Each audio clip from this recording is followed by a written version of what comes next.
Hrvatski dinar – prijelazno sredstvo plaćanja.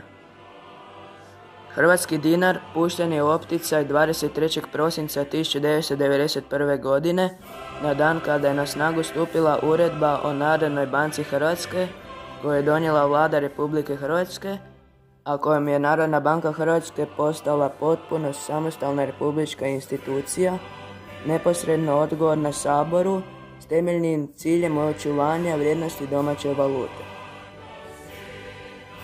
Zamjena jugoslavenskog dinara za hrvatski dinar u omjeru 1:1 trajala od 23. do 31. prosinca.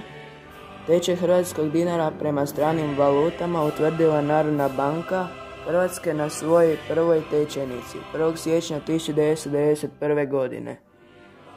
Jedna njemačka marka vrijedila je tada 55 hrvatskih dinara. Uvođenje hrvatskog dinara kao zakonsko sredstvo plaćanja u Republici Hrvatskoj označilo je dovršetak procesa monetarnog osamostaljenja Republike Hrvatske. Monetarno osamostaljenje Hrvatske započelo je već u srpnju 1991. godine odlukama Vlade Republike Hrvatske, kojima se Hrvatska pokušala zaštititi od negativnih posljedica koje su proizlazile iz odluke Savjeta guvernera Narodne banke Jugoslavije od 27. lipnja 1991. godine. Tom su odlukom banke iz Republike Hrvatske i Slovenije i njihove Narodne banke bile isključene iz primarne emisije NBJ. Iako je tada došlo do odvajanja navedenih dviju republika od jugoslavenske monetarne jezgre, Brijunskim moratorijem od 7. srpnja do 7.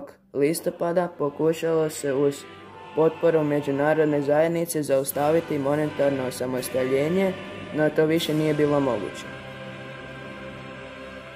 Hrvatski dinar bio je privremeni novac izdan od Ministarstva financija i novčanice te valute nosile su potpise ministra financija. Taj novac nije izdala Narodna banka jer je trebao poslužiti kao prijelazno sredstvo u procesu monetarnog osamostaljenja i stvaranja zdravih temelja, a ponajprije o postizanju stabilne cijena za uvođenje nacionalne valute.